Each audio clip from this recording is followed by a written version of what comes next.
făcut, dar au făcut domnul Fleischer, de care vă povesteam atunci când am făcut Adi și așa, este să aduceți în Adi un om așa cum e domnul Beneș, cum e Paul, care a fost coleg cu noi și care înțelege cum lucrăm.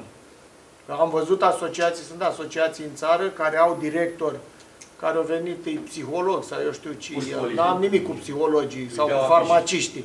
Dar dacă l-ai adus aici și tu te apuci să-i explici de pompi, ce spunea George, cu gunoaie, cu coșuri, cu el, n-au văzut în viața lui, nu înțelege. Zice, lasă-mă în pace, ce e asta? Deci încercați să atrageți în cadrul asociației personal, că ea va fi clar, va fi un loc de muncă destul de ok, nu te supăra, Paul, bine plătit, așadar, dar trebuie specialiști.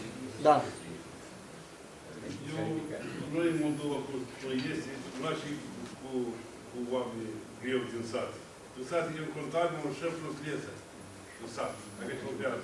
Șopează ce e șef. E fiul primar, fiul primar. Și zic că noi în Moldova, toate satele fac primit granturi. Cu producții noi. Eu tot am fost, tot am primar, dai cumva să vă treci la noi, avem tehnică, avem țări, dar și la mine a producție noastră, sau dau ți-ia mâine nou, și mă dă și ani ce da, dar până atunci voi strigi eu banii și îi facem cum vreau. Dar noi cel mai greu să le unim, da, cu stat, cu oameni nași și greu. Eu spun că cel mai greu să fie, că în toate satele s-au făcut, și-au dat granturi, bani le-au dat, și-au făcut producție în sate, și mai este în idee nouă. Așa au fost și în România și exact așa au fost. Lasă că eu am nou, nu-mi trebuie, eu ce-mi trebuie? Că noi în Revolt apă din centrini artizieni.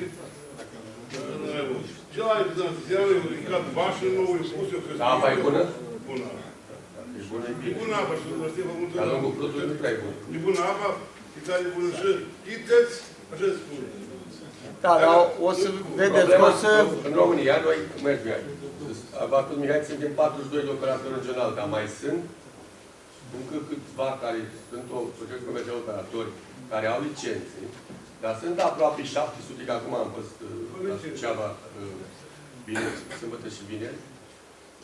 Sunt, și era de la NRSC, vicepreședintele, sunt vreo 700 de cei care operează, care sunt ai primării, servicii în cadrul primăriei, care nu au licență. Și atunci, sunt primari care dă 2 lei și mă duc la Iași, că e 3,20. Că el la primărie îmi plătește niște TVA. Dar, electricianul e plătit din impozite și taxe. Paznicul e plătit caraul de acolo din sat. Clorul și alea le cumpără, energia o plătește din primărie. Și el dă-i 2 lei. Dar dacă vii și iei licență, îl obligi să ia licență, l-ai terminat, că duce la 20 de lei. Cum avem la Blădeni. 15 lei. Și reparăm noi și acolo, adică tot centralizat reparăm și tot e 15 lei. Numai oameni, că acolo e 7% salarii. Întreprinderea am 30 ceva. Ei. Acum, în noua lege, îi obligă să fie societate comercială. Deci serviciul care era în cadrul primăriei, care avea 2-3 acolo, îl obligă să facă societate comercială care să ocupe de exploatare să aibă licențe. Și atunci o să-l coste 20 de lei și o să vină la noi ca să-l roage să-l luăm cu 3 lei. Asta e. Așa și la dumneavoastră. Numai nimeni nu se face de bunăvoie. Nu, cum se zice ăla de la măcelărie, că el nu pleacă de la măcelărie. Pentru că el învățat acolo cu ai lui, cum zicea Mihai, făcea rățoi. Punea lucru pe săcară. Băi, dă-i drumul ăla la apă.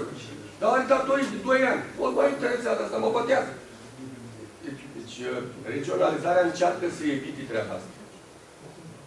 Odată, deci, efectul de scară. Și al doilea lucru este ce a vrut Dumnezeu. Să ne scoată pe noi, ca manager, de sub influența politică. Adică, la ei, la ADI sunt 100. Păi nu sunt toți același partid. Mai sunt câte unii, că au 80%, dar la noi acum s-au cum echilibrat. Sunt 30 de o culoare, 30 de o culoare, 30. Și atunci nu poți să, doar că faci o prostie prea mare să te schimbi. M-ați înțeles? S-a încercat să se scoată de sub influența politică. Așa, după 4 ani, la primărie îl schimbă. Că Dacă nu-l fi același primar, îl schimbă. Ei, la noi s-a încercat treaba asta. Pentru că tot rector a rămas că acolo unde, și la noi în țară este exemplu și George, unde a fost continuitate în managementul companiei, toate au rezultate bune. Noi aici avem 20 de ani. Eu am rămas singur din aia 20, cu primarul, plecat primarul. Dar ca și continuitate, ca și idei, cum am început noi din 96, și societatea a ajuns unde a ajuns și prin această continuitate. Asta toate drept. Dar la noi mai este așa că, cum am spus, noi suntem și specialiști în acest lucru. Da, nu trebuie să eu, veterinar, doctor, nu trebuie să așa cum gândească, așa și noi. El e șef, de el nu știe cum spune, cum se cheamă zadvirea ăsta, probleme ce acum spune cum se întoarce, nu știe. Cred că noi priviți asta, noi tot pierdem. Noi punem Simon, da? El e specialist, dă-l la să mergi. Asta da, cum vrei. Dacă asta nu-i tot Managerul poate să fie, să spun și altceva, dar trebuie să ai echipă în spate ca să... La noi în companie am o vorbă, profesor de muzică și de sport. Acolo am toate meseriile din lumea asta. Господа, то получается, как будто попу пришли, это самое, исповедие поплакаться. Давайте задайте вопросы без обиды, я понимаю состояние, конечно. Referitor la tarife, am vrut să întreb, apa din precipitațiile atmosferice merg în canalizarea Adriatică și cum influențează asupra calculului tarifului la apă? Deci, în România, sistemele unitare, tariful, apa pluvială care intră el, e același preț cu apa menajeră. Noi, în România și în Iași, toate sunt unitare sistemele. Dar acum, tot ce am dezvoltat în mediul rural este numai separativ. Adică nu ne-a interesat pluvial, că acolo se duce la gârzi, prin șanțuri, dar în oraș plătește primăria foarte mult și agenția economică. La noi, în județ, au decis de populația să nu plătească pluvial. Dar plătește... Ele ca și volumii vin în canalizare, ajung în stația de epurare, generează cheltuieli. Asta e clar. O să fie după amiază o prezentare cu, care explică cum se calculează, cu tariful și cu asta. Același tarif. Dar ca să vă răspund la... Primăria are cel mai mult. Pentru că luăm și din cimitiri, și din parcuri, și de pe străzi. Deci plătește fiecare proporțional cu suprafața pe care o deține. Primăria deținând tot orașul ăsta, în domeniul public și în administrarea ei, plătește cel mai mult. Că vin în Geiger, din Geiger în canalizare la noi și la epurare. ADI a decis ca populația să nu plătească apa pluvială, deci apa din ploi, din zăpezi și așa mai departe. Iar noi am transferat-o asta toată către autorități. Agenții economici care au terenuri mari, depozite, sunt Metro sau ăștia, Dedemanu, care au platforme mari în care țin materiale de construcții și au canalizare, iarăși plătesc foarte mult. Acum plătesc. Tariful e stabilit tot de ADI, este aprobat de ADI, dar noi primim de la Institutul Național de Meteorologie și Hidrologie, avem un contract și ne comunică în fiecare lună cât au fost precipitațiile luna trecută. Și avem o formulă de calcul să ia, de exemplu, dacă are suprafață betonată și el are canalizare, aia e 100%, luăm 95%, fiindcă 5 considerăm că se mai evaporă, se mai duce.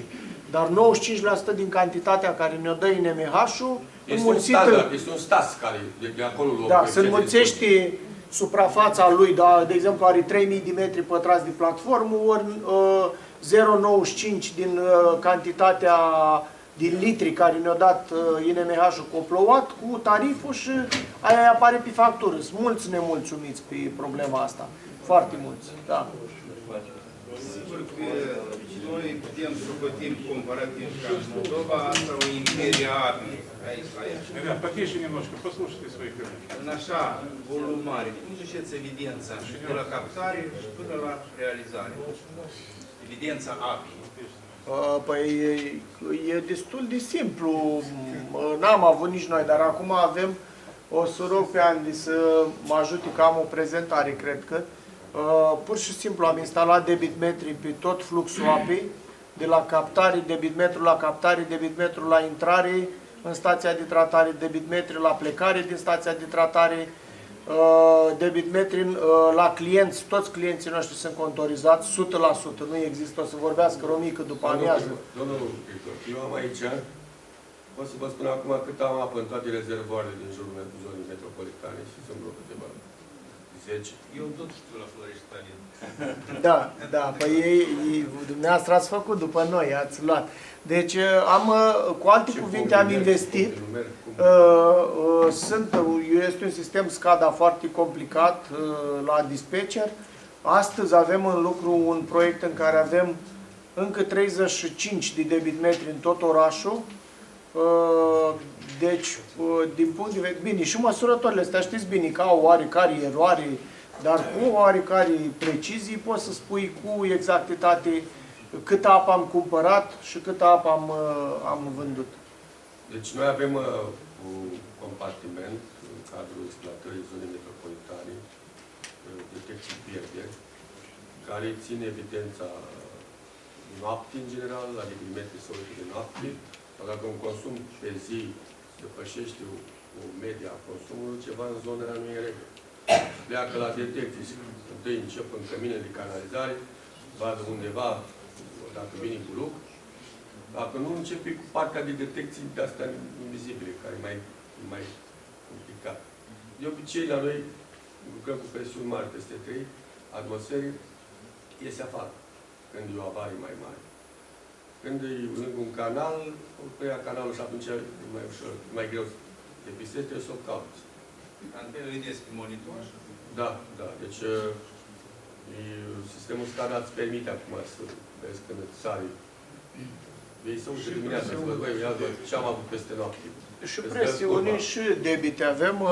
Avem un sistem, era la un moment dat, Andy, cred că aici pe site-ul nostru, v-a arătat Andy aici. Aici este,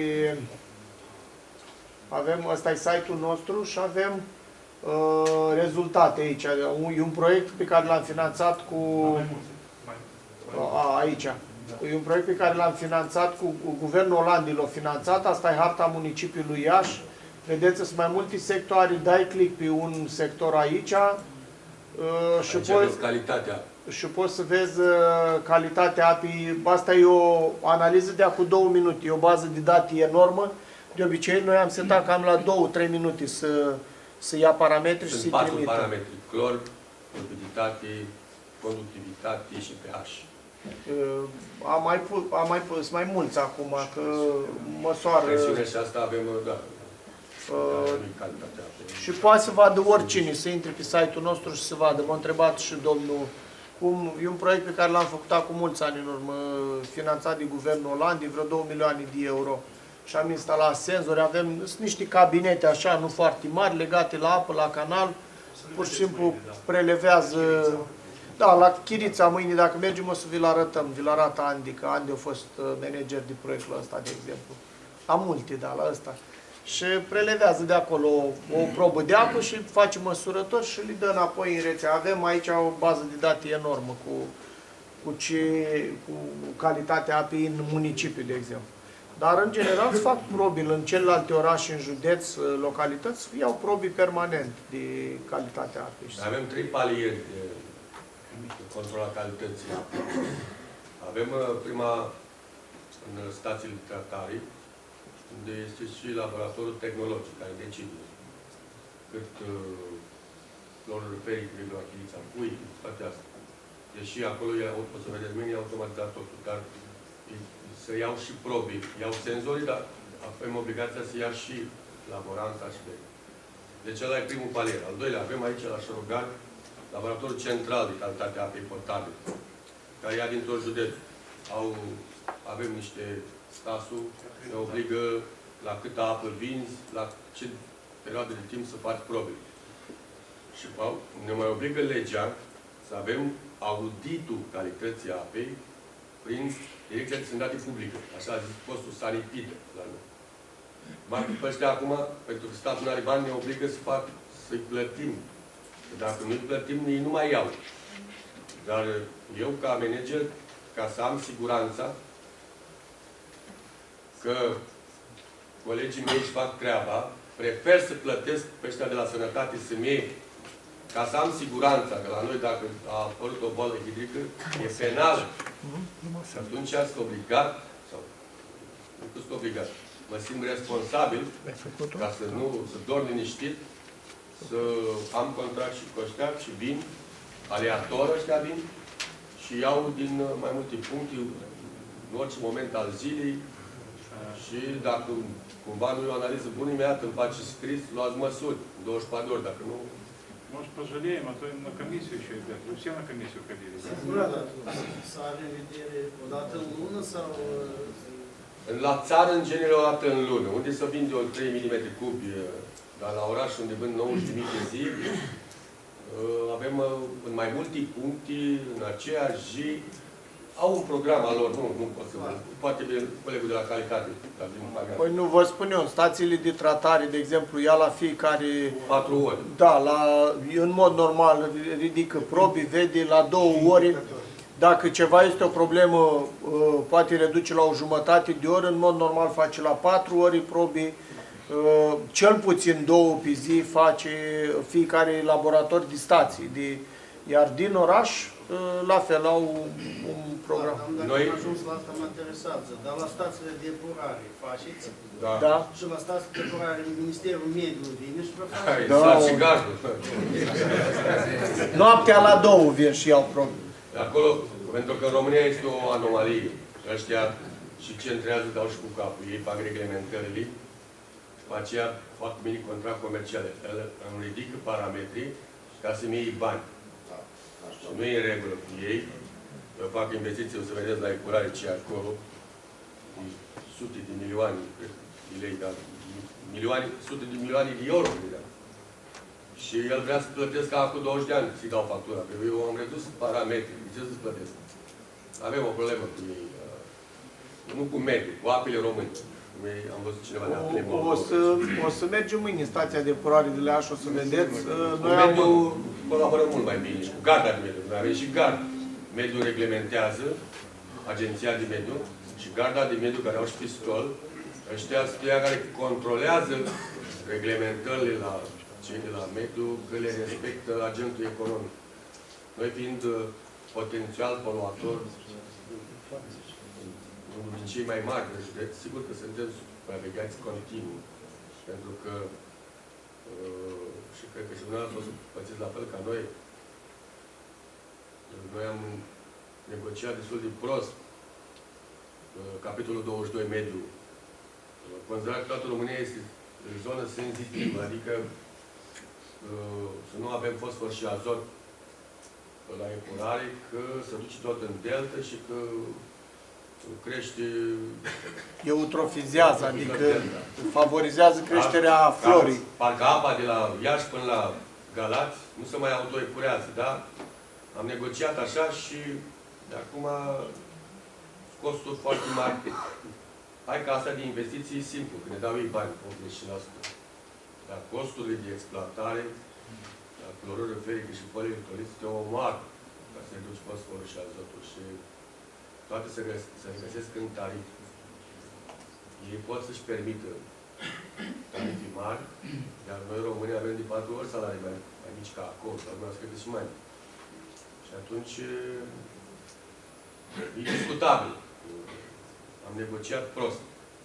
Sper să reușit mai mult ca noi. Agenții economici, dumneavoastră controlați la Da, după câte am văzut, este un material după amiază, colegii mei de la calitate vă explică cum fac. Da, Uniunea, din 6 în 6 luni, noi trimitem la Uniune rezultatele de la investițiile care le-am făcut cu banii lor, la epurare la Iași, și ei ne-au obligat să monitorizăm, să punem la plată pe agenții economici care nu respectă NTPA 002, adică care au mai mare decât poluarea care o fac eu ca cetățean, firma lui trebuie să plătească, pentru că el spune, eu dau bani pentru populație, pentru agenții economici. Agenții economici trebuie să-și facă preepurare ca să fie pe picior de egalitate cu agentul din Olanda. Și ăla e obligat să facă preepurare. Eu dacă îl lasă bine la mine și nu-l penalizez, înseamnă că stric piața între clientul, agentul din Olanda și cel din România. De asta noi monitorizăm și trimitem tot ce am găsit și facem împreună cu mediul și cu apele României. Aceste controale, avem vreo 20 ceva, 40, nu știu exact, de agenți economici potențial poluatori. În primul rând sunt aceste metrouri, carrefour-uri astea care au carmangerii, care produc mult CO5. Ele îi pun în epurare, dar noi îi punem la plată când depășesc. Mai toți depășesc H2, spun acum. Hidrogenul sulfurat. Pentru Dacă că... mă interesați să-i puneți la plată în bază de judecată, ori în bază de factură? Nu, avem în contract. N-ați văzut prezentația. Deci am luat probă instantanee, facem o medie, vedem volumul și trimitem factura. Avem în contract, dacă el anexă la contract, dacă are posibilitatea însă, dacă l-am prins pe un vârf de poluare, am prins pe un vârf. Nu-l las toată luna aia. Mai plătești o analiză la noi, a doua zi sau la 3 zile, îi durează cam vreo 5 zile la CB5 până e gata analizat. El poate să-mi comande altă analiză și iau numai apa dintre cele două probe, nu pe o lună.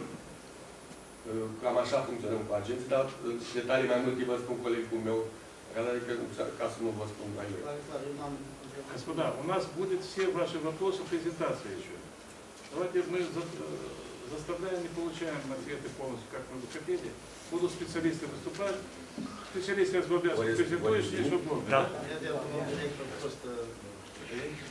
Eu nu știu în detaliu, deci dacă vreți mai multe detalii, colegii mei vă vor nu spun vreo greșeală, mai bine mă abțin, dar ce nu știu, nu spun. Bine, mulțumesc. Dacă mai sunt. Eu cred că când ați venit înapoi, voi veniți înapoi, da? Da, noi mergem la... Dar și mâine sunt. Mâine la 10 am... O noapte întreagă de el. Da. Suntem toată noaptea, da? Mulțumesc. Să vaccină, vorbim încă până... Deci vă lăsăm pe mâna colegilor noștri. Da, bine. Cine acum? Acum vine domnul Casian. Domnul Casian va veni, va prezenta despre facturare. Așa.